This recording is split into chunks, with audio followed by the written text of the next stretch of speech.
Anda bertanya, kami menjawab. Salam bisa terkasih, saya sangat senang bertemu dengan Anda hari ini, episode baru program harian Anda bertanya, kami menjawab. Dalam Anda bertanya, kami menjawab, kami menerima semua pertanyaan yang terkait dengan iman Kristen dan Alkitab. Kami berusaha untuk menyajikan jawaban yang alkitabiah dan logis. Pertanyaan episode hari ini adalah, dari mana datangnya air bah yang menutupi seluruh dunia? Untuk menjawab pertanyaan ini kita akan bertemu setelah rehat.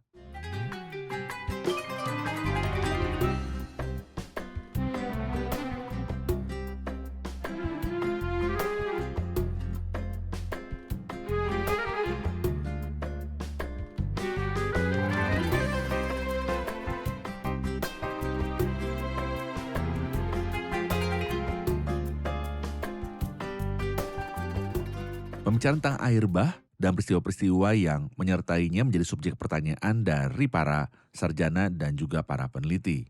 Ada yang menerima, ada yang menolak, dan ada juga yang sama sekali menyangkal kisah air bah. Ada yang menerima kisah air bah, dan ada yang mengatakan bahwa air bah bersifat lokal bukan global. Semua ini memerlukan banyak pertimbangan. Namun pertanyaan hari ini adalah, dari manakah air itu berasal sehingga dapat menutupi seluruh bumi dan naik di atas gunung-gunung bahkan 15 hasta di atas puncak tertinggi? Dari manakah air yang dapat menutupi seluruh dunia seperti ini berasal?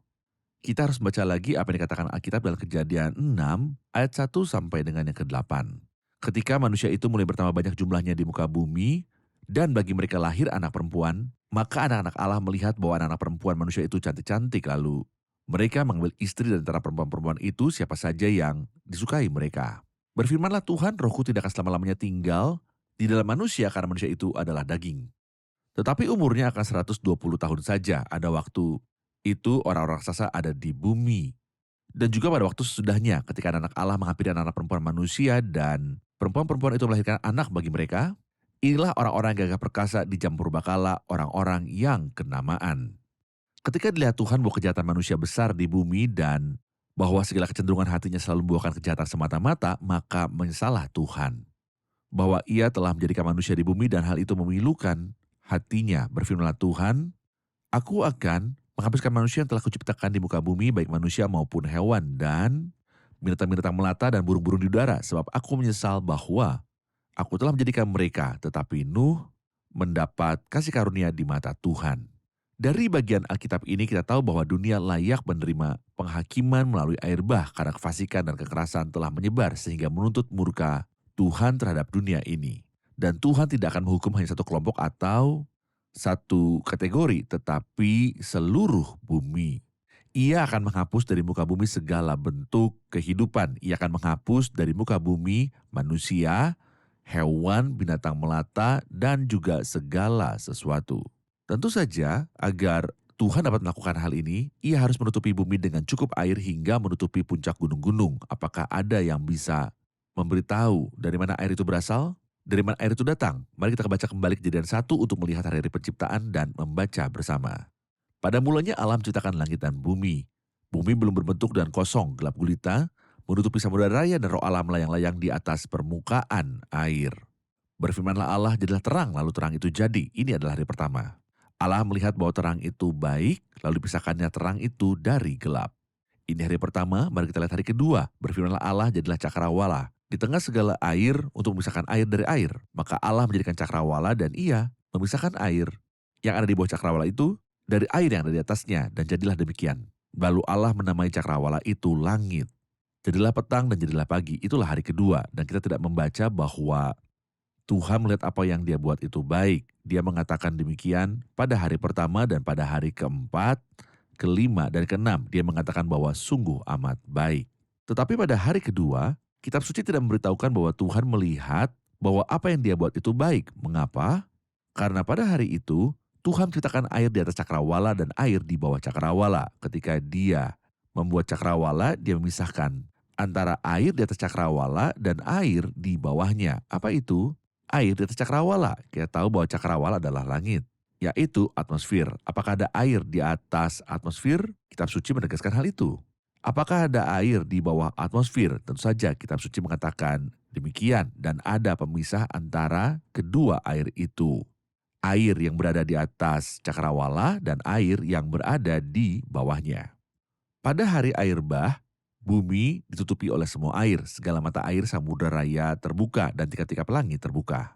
Dan semua air yang ada di atas atmosfer, di atas cakrawala, serta semua air yang ada di bawah tanah, semua air yang ada di laut dan samudra, semuanya meluap. Lalu ada air yang datang dari bawah dan dari atas. Semua air yang datang dari atas dan dari bawah menutupi seluruh bumi sampai air itu menguasai dan naik ke puncak gunung, bahkan melampaui ketinggian gunung tertinggi sekitar 15 hasta. Saya ulangi sekali lagi dan katakan, maka Allah menjadikan cakrawala dan ia memisahkan air yang ada di bawah cakrawala itu dari air yang ada di atasnya. Dan jadilah demikian. Dan ingatlah bahwa Allah tidak mengatakan bahwa apa yang telah ia ciptakan itu baik. Mengapa Tuhan tidak melihat bahwa apa yang dia buat itu baik? Mengapa dia melihat bahwa pekerjaan tangannya pada hari pertama, ketiga, keempat, kelima, dan keenam itu baik? Dan mengapa mengenai hari kedua ketika dia menciptakan air atas cakrawala, dia tidak mengatakan bahwa itu baik? Karena sebenarnya air ini disiapkan untuk penghakiman. Dan Tuhan tidak berkenan pada penghakiman. Tuhan tahu dengan sangat baik bahwa air ini disiapkan untuk penghakiman air bah setelah 1656 tahun. Dan Tuhan tidak berkenan, tidak senang, namun bersukacita dalam penghakiman. Itu adalah tindakannya yang luar biasa. Itulah sebabnya Wahyu tetap diam mengenai hal ini dan tidak memberitahukan kepada kita bahwa Tuhan melihat bahwa apa yang dia buat itu baik. Lalu Anda percaya pada saya, dari mana air yang menutupi seluruh bumi itu berasal? Air yang ada di atas cakrawala dan air yang ada di bawah cakrawala. Gambar ini diharapkan kita dapat menunjukkan kepada kita bumi, atmosfer, dan air atas atmosfer di atas cakrawala serta bumi dan atmosfer setelah air yang berada di atas cakrawala turun saat air bah. Bumi ditutupi oleh air dan juga atmosfer menahan air di atas cakrawala sampai pada titik bahwa itu seperti rumah kaca bagi bumi. Nah, sebelum air bah, suhu bumi tetap sama sepanjang tahun. Mengapa? Ada semacam rumah kaca air di atas cakrawala menjaga suhu bumi. Ketika air yang berada di atas cakrawala turun dan menutupi seluruh bumi, kita mulai mengenal 4 musim. Dan kita mulai melihat musim panas, musim dingin, musim gugur, dan musim semi, serta perubahan suhu di bumi. Saya berharap sepenuh hati pemirsa yang terkasih agar setelah menonton episode ini, Anda tidak lagi bertanya dari mana air itu berasal, tetapi memahami dari episode ini bahwa Tuhan itu kudus dan dia murka terhadap bumi akibat kejahatan. Dan bahtera adalah sarana keselamatan bagi Nuh serta Kristus adalah bahtera keselamatan. Ada penghakiman yang akan datang atas dunia ini dan tidak ada jalan untuk lolos dari penghakiman ini. Kecuali dengan berlindung di dalam pribadi Kristus bahtera keselamatan. Dan saya akan menemuimu di episode berikutnya. Tuhan menyertaimu. Anda bertanya, kami menjawab.